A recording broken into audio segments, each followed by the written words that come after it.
தமிழ்நாடு மாணவிளைஞர் கூட்டமைப்பு நண்பர்களுக்கு வணக்கம். நான் சேப்பலானத்துலேருந்து பேசுகிறேன். ஏற்கனவே ஒரு பதிவு போட்டிருந்தேன். ஒட்டு ரக நெல்லுக்கும் நவீன வேளாண்மையின் ஒட்டு ரக நெல்லுக்கும் தமிழர் வேளாண்மை ஒட்டு ரக நெல்லுக்கும் வேறுபாடு அப்படின்னு சொல்லி போட்டிருந்தேன். அதே நெல் தான் இது இப்போ பார்க்குறீங்க. ஒரு 25 சென்ட்டு தாங்க இது வரப்பு எடுத்தது. மீதி எல்லாம் வந்து மல்லாட்டை கொல்லி, பக்கத்து கொல்லி எல்லாமே பாருங்கள், எல்லாமே தண்ணி வடிஞ்சு போயிட்டுருக்கு. நேற்று வந்து நல்ல மழை, ஒரே நைட்டு தான் நல்லா மழை பெஞ்சுது. வானிலை அறிக்கையில் கூட சொல்லியிருப்பாங்க, சீர்காழியில் 23 சென்டிமீட்டர் மழை பெஞ்சுது அப்படின்னு சொல்லிட்டு. எங்கள் ஊர்லேயுமே நல்ல மழை தான். இது வந்து நடவு நட்டதுக்கப்புறம் நடவு நடும்போது கொல்லியில் கொஞ்சம் தண்ணி பாசினேன். அடுத்தது வந்து பார்த்திங்கன்னா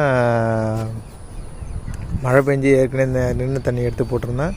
இப்போ வந்து நிலம் வெடிக்கிற சமயத்தில் இருந்தது. கொல்லை அப்படியே எல்லாம் அப்படியே லேசாக வெடிச்சுது. தண்ணி பாசலாம்னு நினச்சிட்டு இருந்தேன். பார்த்தா மழை பெஞ்சு மழையே தண்ணி பாசிச்சு, வானமே தண்ணி பாசிடுச்சு. ஐயா ஒரு தடவை சொல்லும்போது சொன்னார், உண்மையை தெரிஞ்சுக்கணும் அப்படின்னு சொல்லி. நான் உண்மையை தெரிஞ்சுக்கிட்டேன். வரப்பு எடுத்தால் உண்மையிலே தண்ணி நிற்கிதுங்க.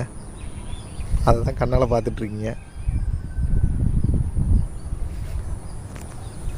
களை எடுக்கல, உரம் போடல, எதுவுமே பண்ணல.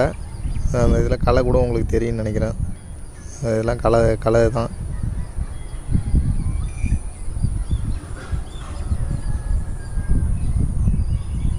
நல்ல விளைச்சல்னு சொல்கிறாங்க எல்லோரும். எனக்கு நாற்று கொடுத்தவங்களுக்கு இன்னும் கதிர்லாம் வரலை. செடியுமே இந்தளவு உயரம் இல்லை, எல்லாமே குட்டை குட்டையாக தான் இருக்குது. இன்னும் கதிர் வராமே இருக்குது அவங்களுக்கு. நம்மளுக்கு எல்லாமே கதிர் வந்துருச்சு ஓரளவுக்கு. இங்கே இருக்கிறவங்க எல்லோரும் என்ன சொல்கிறாங்கன்னா, இந்த தம்பி வந்து தெரியாமல் நைட்டில் வந்து மருந்து அடிச்சுட்டு உரம் போட்டு போயிடறாரு போல் இருக்கு அப்படின்னு சொல்கிறாங்க.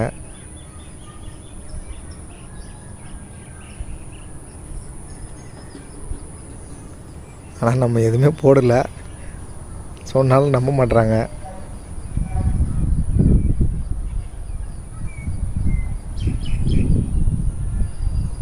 நன்றி. ஏற்கனவே போட்டிருந்தேன். இது வந்து பார்த்திங்கன்னா வரப்பு எடுக்காத வயல். இதுதான் நம்மளுக்கு நாற்று கொடுத்தவங்க, அவங்க வயல் இது. போன தடவையுமே பதிவில் பார்த்துருப்பேன். இதில் எதுவுமே கதிர் வரல, எல்லாமே களை எடுத்து ரெண்டு தடவை உரம் போட்டிருக்காங்க, 2 தடவை மருந்து அடிச்சிருக்காங்க. தண்ணியில் அப்படியே அந்த சோளப்பூச்சி பட்டிருக்குன்னு சொல்லிட்டு போன தடவை போடும்போதே போட்டிருந்தேன்.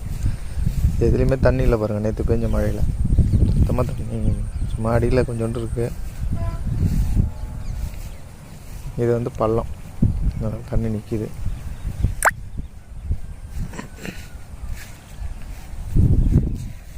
அது மேடு, பள்ளம் எல்லாமே தண்ணி நிற்கிது. இப்போ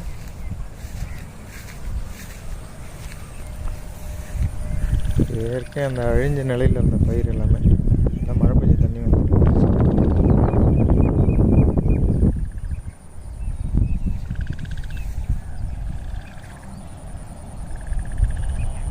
எதுலேயுமே கதிர் வரல. இது நட்டு 2 நாள் கழிச்சு தான் நம்ம பயிர் நட்டது.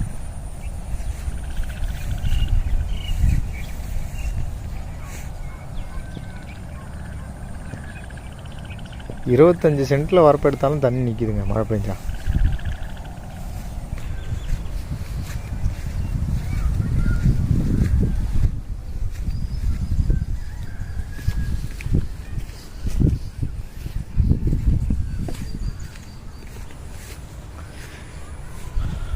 இது நம்ம வரப்பு எடுத்த வயல் ஃபுல்லாக தண்ணி நிற்கிது. இதிலே விளைஞ்சிரும்னு நினைக்கிறேன். நன்றி, வணக்கம்.